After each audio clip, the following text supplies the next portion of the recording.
Welcome to Suman TV Warangal. ఒక ఆత్మహత్య చేసుకోవాలనుకుంటే నిజానికి అది మామూలు విషయం కాదు, అత్యంత పెద్ద సాహసం.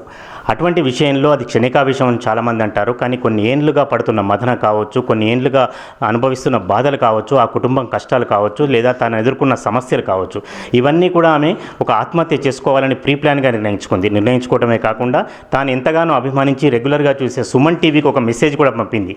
సుమన్ టీవీ కరీంనగర్ వాళ్ళ ద్వారా ఒక మెసేజ్ని ఫార్వర్డ్ చేశారు. దానికి సంబంధించి నేను తెల్లారి పొద్దున్న లోపల నేను నా కొడుకు ఇద్దరు కూడా ఈ సమస్యలను బాధ భరించలేము, తప్పనిసరిగా ఆత్మహత్య చేసుకుంటున్నాం, ఇక మమ్మల్ని ఎవరు రక్షించలేరు, మా సమస్యలన్నిటికీ ఎవరు కారకులో మేము దానిలో చెప్పి రాస్తానని కూడా చెప్పింది.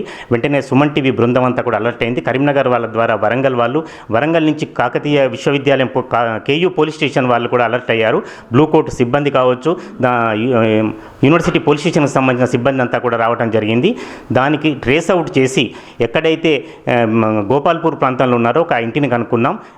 వినాయక నగర్లో ఉన్న ఇంటిని కనుక్కోవడం జరిగింది. అసలు ఆమె సమస్య ఏమిటి, ఎందుకు ఇంత నిర్ణయం తీసుకుంది, మేమిద్దరం కూడా అంటే బాబుతో సహా ఆత్మహత్య చేసుకోవాలని ఆమె ఆలోచన ఎందుకు వచ్చింది, దీనికి పురికొల్పిన సంఘటనలు ఏమిటి, ఇవన్నీ కూడా ఒకసారి మేడం ఇక్కడే ఉన్నారు శ్రీలత గారు, వారిని అడిగే ప్రయత్నం చేద్దాం. సుమన్ టీవీకి చెప్పాలన్న ఆలోచన, కానీ సుమన్ టీవీ చొరవను మాత్రం చాలామంది అభినందిస్తున్నారు. దానికంటే ముందు అసలు ఆమె సమస్య ఏందో ఒకసారి తెలుసుకునే ప్రయత్నం చేద్దాం. అమ్మ చెప్పండి, అసలు ఏం జరిగింది, ఇంత ఆవేశమైన నిర్ణయాన్ని ఎందుకు తీసుకున్నారు? సార్ నాకు పెళ్ళి 10 సంవత్సరాలు అయింది సార్, కానీ మా అత్తగారు వాళ్ళు నన్ను తీసుకుపోవట్లేదు. బాబు పుట్టినాక నన్ను వెళ్ళగొట్టారు సార్. 5వ నెల బాబు అప్పుడు. ఇప్పటిదాకా నన్ను కానీ బాబును కానీ తీసుకుపోవట్లేదు సార్. కోర్టులోకి అవును సార్. బాబు పుట్టడం వాళ్ళకి ఇష్టం లేదు సార్, పిల్లలు పుట్టడమే ఇష్టం లేదు సార్ వాళ్ళకి. కోర్టులో కేసు వేసినా కూడా అటెండ్ కాదు సార్, మెయింటెనెన్స్ చేసినా ఇవ్వట్లేదు సార్, నాకు కాలేదు సార్. ఎక్కడ ఏ పోలీస్ స్టేషన్కి వెళ్ళినా కూడా వాళ్ళు అటెండ్ రారు, ఫోన్ చేసినా కూడా లిఫ్ట్ చేయరు. ఉల్టా ఏంటంటే నువ్వేమైనా చేసుకుంటావు చేసుకోపో అంటున్నావు సార్.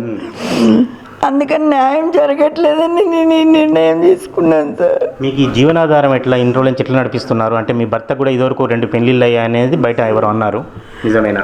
అవును సార్, నేను 3వ అమ్మాయిని సార్. మరి మీకు తెలిసి చేసుకున్నారా, తెలియకుండా? నాకు తెలియదు సార్, మధ్యవర్తులు మోసం చేశారు సార్. వాళ్ళు ఇక్కడ మనకి వరంగల్ కృష్ణ కాలనీలో ఉంటారు సార్. భర్త వల్ల వాళ్ళ మధ్యవర్తులు సార్. వాళ్ళు మోసం చేసి పెళ్లి చేశారు సార్ నాకు. అతనికి మెంటల్గా మంచిగా ఉండదు సార్, ఫిట్స్ ఉన్నాయి, అన్ని వాటికి ట్రీట్మెంట్ చేపియాలన్నా కూడా చేపియట్లేదు సార్. నేను అడగడం వల్ల ఏంటంటే నువ్వు ఉంటే ఉండు లేకపోతే వెళ్ళిపో అన్నారు సార్ మా మామయ్య గారు. అట్లా నన్ను తీసుకుపోకుండా చేశారు సార్ అందరు కలిసి. ఫిజికల్గా ప్రాబ్లం ఉంది, 2 పెళ్ళిళ్ళు చేసుకున్నాడు, 10 సంవత్సరాల నుంచి మెంటల్గా కూడా ప్రాబ్లం ఉంది, మీకు ఎలాంటి అమౌంట్ కూడా ఆయన దగ్గర నుంచి రావటం లేదు. మరి ఎట్లా గడుపుతున్నారు ఇదంతా కూడా 10 ఇయర్స్ నుంచి? మమ్మీ పెన్షన్తో సార్, డాడీ పెన్షన్ మమ్మీకి వస్తుంది సార్, ఆ పెన్షన్తో బతుకుతున్నాం సార్ ఇన్ని రోజులు. ఇంతకుముందు కూడా యూనివర్సిటీ పోలీస్ స్టేషన్ కూడా కంప్లైంట్ చేశారట మీరు? అవును సార్, చేశాం సార్. సార్ ఏమన్నారంటే ఇక్కడ వరంగల్లో ఇల్లు ఉంది కదమ్మా అక్కడికి వెళ్ళి ఉండు అంటే ఉంటున్నాం సార్. మమ్మీకి కొంచెం ఆపరేషన్ అయిందని ఇక్కడికి వచ్చి ఉంటున్నాను సార్ నేను. ఇప్పుడు మీ హెల్త్ కూడా బాగలేదు, బాబు కూడా అట్లే ఇబ్బంది పడ్డట్టు అనిపిస్తుంది? కొంచెం ప్రాబ్లం ఉంది సార్ బాబుకి, అప్పుడప్పుడు ఫీవర్ అట్లా వస్తూ ఉంటుంది సార్. నా టెన్షన్స్ వల్ల తనకు కూడా ప్రాబ్లం అవుతుంది సార్, మమ్మీకి ఇట్లా అవుతుంది అని. అందుకని డిసిషన్ తీసుకున్నాను సార్, నేను ఇక బతకలేను అని. ఇప్పుడన్నా కనీసం డెసిషన్ మార్చుకున్నారా కొద్దిగా? మీకు ఇంతమంది మీకోసం వచ్చారు, ఒక పోలీస్ డిపార్ట్మెంట్ వచ్చింది, ఇక్కడికి ఒక ఛానల్ వచ్చింది. మార్చుకున్నాను సార్, నాకు న్యాయం జరుగుతుందని తెలుస్తుంది సార్. నాకు పోలీస్ ఉంది, సుమన్ టీవీ ఉందని డిసిషన్ మార్చుకున్నాను సార్. ఏం చేస్తారు ఇప్పుడు, రేపు ఏం చేయదలుచుకున్నారు? వెళ్ళి సిఎస్ఐని కలిసి నాకు న్యాయం జరిగేటట్టు చేస్తాం సార్. వాళ్ళ ద్వారా నాకు ఏదన్నా ఇప్పగలిగితే సరిపోతుంది సార్ నాకు.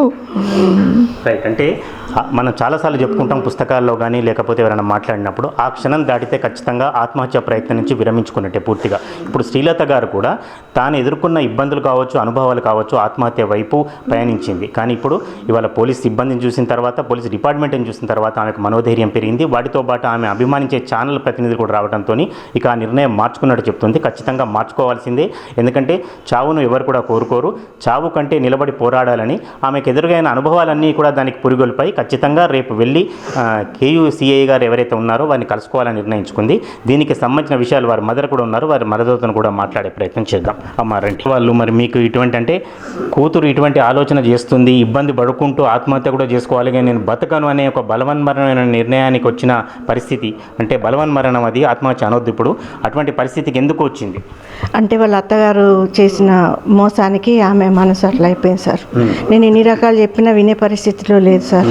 నేను ఎన్నో బాధలు పడి మా మనవణ్ణి మా అమ్మాయిని పెంచుతున్నా. ఇప్పుడు ఈ పరిస్థితిలో నేను ఫీజు కట్టలేని పరిస్థితిలో ఉన్నా కాబట్టి ఆమె ఈ నిర్ణయానికి వచ్చింది సార్. అంటే రోజు మాట్లాడుకుంటారా ఈ విషయాలు, ఎట్లా పరిష్కరించాలి, ఎన్ని సమస్యలు ఎదురైనాయి? అన్నీ మాట్లాడుకుంటాము. ఎవరితోటి అయితే లేదు సార్ ఈ సమస్య, పెద్ద మనుషుల ద్వారా అయితే లేదు, పోలీస్ స్టేషన్లో అయితే లేదు, ఎక్కడైతే లేదు సార్. ఇది కాదమ్మా, ఎన్నో పెద్ద పెద్ద సమస్యలు కూడా కోర్టుల్లో, పోలీస్ స్టేషన్లో, బయట పెద్ద మనుషుల మధ్య పరిష్కారం అయితే ఇది ఎందుకు కావటం లేదు? అంత పెద్ద సమస్య ఏంది? ఎందుకు పెద్ద కావటం లేదంటే వాళ్ళు రూపాయి ఇవ్వకుండా వదిలేచుకుందామని వాళ్ళ ఆడబిడ్డ భర్త ఇదంతా. ఆయన పెద్ద పెద్ద పొలిటికల్ లీడర్స్ వాళ్ళందరూ వాళ్ళు భద్రాచలంలో ఉంటారు సార్. ఇక అదన్నా కానీ ఏదన్నా కానీ మాకు బలం లేదు. మేము మా అబ్బాయిని మేము ముగ్గురమే. మాకు బలం లేకపోవడం వల్ల, డబ్బు లేకపోవడం వల్ల వాళ్ళు మమ్మల్ని ఎట్లా ఇబ్బంది పెడుతున్నారు సార్. మాకు కోర్టులో న్యాయం లేదు, పోలీస్ స్టేషన్లో న్యాయం లేదు. ఇప్పుడు పోలీస్ స్టేషన్లో ఏమంటారు సార్, బయట కూర్చొని మాట్లాడుకోండి అంటారు. బయటకు వచ్చిన తర్వాత ఇది అంటారు, అదంటారు, ఇది అది అట్లా మోసం చేస్తున్నారు సార్. మీరు ఒకసారి మళ్ళీ ప్రయత్నించండి. ఇప్పుడు పోలీసు వాళ్ళు కూడా చెప్తున్నారు, బ్లూ కోట్ సిబ్బంది కూడా చెప్తున్నారు, ఇలాంటి బలవన్మరణం అనేది ఎవరు మంచిది కాదని మాతో సహా చెప్తారు. మీరు ఇప్పటికైనా ఆలోచన మానుకోమని కౌన్సిలింగ్ చేస్తారా మీ వరకు? చెప్తాను సార్. నేను 10 సంవత్సరాలు చదివిన తర్వాత చచ్చిపోమని నేను చెప్పాను కదా. ఇప్పుడు నేను ఆపరేషన్ అయిన పడుకున్నా, ఇక్కడ ఏం జరిగిందో నాకైతే తెలియదు మీరు వచ్చేదాకా. అదే సార్, నాకైతే తెలియదు. ఇక అట్లా తాను సీక్రెట్గా నేను చావాలనుకుంటే నన్ను మోసం చేసినట్టే కదా సార్. ఎందుకంటే మీ ఈ వయసులో మీకు కూడా ఇబ్బంది, నాకు కూడా ఒక సుఖం పెట్టినట్టే కదా సార్. నేను ఎంత కష్టపడి పెంచుతానో వాళ్ళను భగవంతుడికి తెలుసు. ఒక 2 మనుషుల్ని పెంచాలంటే ఎవరికైనా తెలుస్తే సార్ ఆ బాధ, బరువు. వారి మీద బాధ్యత ఉంది, మీ మీద కూడా బరువు ఉంది, బిడ్డ మనవడు. అది 10 సంవత్సరాలు అయింది సార్, ఒక్క రూపాయి కూడా లేదు, మెయింటెనెన్స్ లేదు, ఏమీ లేదు. మంచితనంగా కూడా వీళ్ళ మావయ్య ఉన్నప్పుడు అడిగిన, అన్నయ్య బాబు ఫీజు మందం అన్న ఇవ్వండి అన్నయ్య, డబ్బులు అంటే కూడా కరగలేదు. ఇప్పుడు ఇదంతా చూసిన తర్వాత అమ్మ, రేపు స్టేషన్కి పోయినా, రేపు లాయర్ ద్వారా మళ్ళీ కోర్టుకు పోయినా, మా ద్వారా అడిగినా కూడా ఏం డిమాండ్ చేస్తున్నారు మీరు? ఏం లేదు సార్, ఇప్పుడు అమ్మాయికి 25 లక్షలు ఇస్తా అన్నారు సార్ వాళ్ళు. 25 లక్షలను గోపాలస్వామి గుడి దగ్గర ఒక పోర్షన్ ఇల్లు సార్, 6 పోర్షన్లు ఉన్నాయి సార్.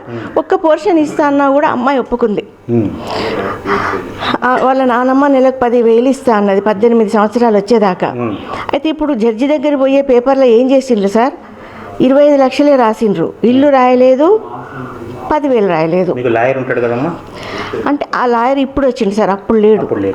మీరు మాత్రమే వెళ్ళేది. ఇప్పుడు పెట్టుకున్నాను సార్ లాయర్ని. ఇప్పుడు 25 లక్షలకు సంబంధించి డిమాండ్ చేస్తున్నారు. 25 లక్షలు ఇల్లు, వాళ్ళ నానమ్మ 10,000 నెలకి ఇస్తాను వాళ్ళే ఒప్పుకున్నారు సార్. శ్రీలత గారు, చివరిగా చెప్పండి, మీరైతే ఇప్పుడు ఈ బలవన్మరణం అనే కార్యక్రమాన్ని పూర్తి స్థాయిలో మనసు నుంచి తీసేసినట్టేనా? మేము నమ్మొచ్చా? ఎందుకంటే మీరు ఏ సుమన్ టీవీని అయితే అభిమానించారో, సుమన్ టీవీ తరఫున వచ్చినాం కాబట్టి బలవన్మరణం అనేది మంచిది కాదు అని నిర్ణయించుకున్నారా? సహా తల్లిని కూడా ఇప్పుడు ఆమె మీ ముందటనే అన్నది, నా కడుపు శోకం ఉండొద్దు అని. మీరు రేపటి నుంచి స్టేషన్కి వెళ్ళి పోలీస్ అధికారుల ద్వారా మాత్రమే పరిష్కారం చేసుకుంటారు. మళ్ళీ ఏదైనా అవసరం ఉంటే సుమన్ టీవీని సంప్రదిస్తారు. మీ డిమాండ్ చెప్పండి చివరిలో. నాకు 25 లక్షలు ఇస్తా అన్నారు సార్, బాబుకు 10,000 అని రాశారు.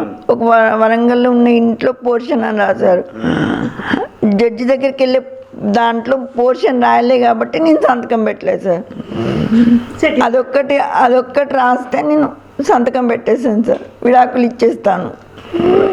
మనం అప్పటి నుంచి చూస్తున్నాం, వరంగల్ పోలీస్ కమిషనరేట్ పరిధిలో ఎక్కడ జరిగినా కూడా ఇన్సిడెంట్లో వితిన్ మినిట్స్లో కూడా అక్కడ పోలీస్ సిబ్బంది ప్రత్యక్ష కావడం, ఇక్కడ బ్లూ కోట్ సిబ్బంది కూడా అప్పటికి ఇంకా లొకేషన్ ట్రేస్ అవుట్ కానప్పటికీ కూడా మాకంటే ముందుగానే బ్లూ కోట్ సిబ్బంది కూడా వచ్చారు. వారు వచ్చినప్పుడు ఇక్కడ పరిస్థితి ఏమిటి, వారు గమనించిన విషయం కూడా ఒకసారి బ్లూ కోట్ సిబ్బందిని కూడా అడిగి చెప్తారు. మీరు వచ్చే వరకు పరిస్థితి ఏంటి ఇక్కడ? ఫస్ట్ మాకు లొకేషన్ పెట్టారు కానీ ఆ లొకేషన్లో ఆ ఇల్లు ఎక్కడ అని మాకు ట్రేస్ అవుట్ కాలేదు. అంటే నేను అంతకుముందు ఒకసారి బ్లూ కోట్లో నాకు ఇది 100 డేలు వచ్చినప్పుడు నాకు ఐడియా వచ్చి ఇదే ఇల్లు అనుకుని మళ్ళీ లోపలికి వచ్చి చూసేసరికి వీళ్ళని కన్ఫర్మ్ అయింది. కన్ఫర్మ్ అయ్యి అంతకుముందు కూడా కౌన్సిలింగ్ ఇచ్చాము. వాళ్ళ ఫ్యామిలీ ఇష్యూ ఉంటే కౌన్సిలింగ్ ఇచ్చి మా సార్ కూడా సిఏ గారు కూడా మాట్లాడిండు, కౌన్సిలింగ్ ఇచ్చిండు. మళ్ళీ తర్వాత మళ్ళీ ఏం రాలేదు. మళ్ళీ ఇప్పుడు మీకు సుమన్ టీవీకి ఏదో మెసేజ్ వచ్చింది అన్నారు. ఇమీడియట్లీ మేము ఫాస్ట్గా వచ్చేసినాము. అంతలో మీరు వచ్చేలో ఇది సార్ జరిగింది. 100 డైల్ చేసినా బ్లూ కోట్ వచ్చినా కూడా మళ్ళీ సిఐ గారికి SHO గారికి చెప్తారు.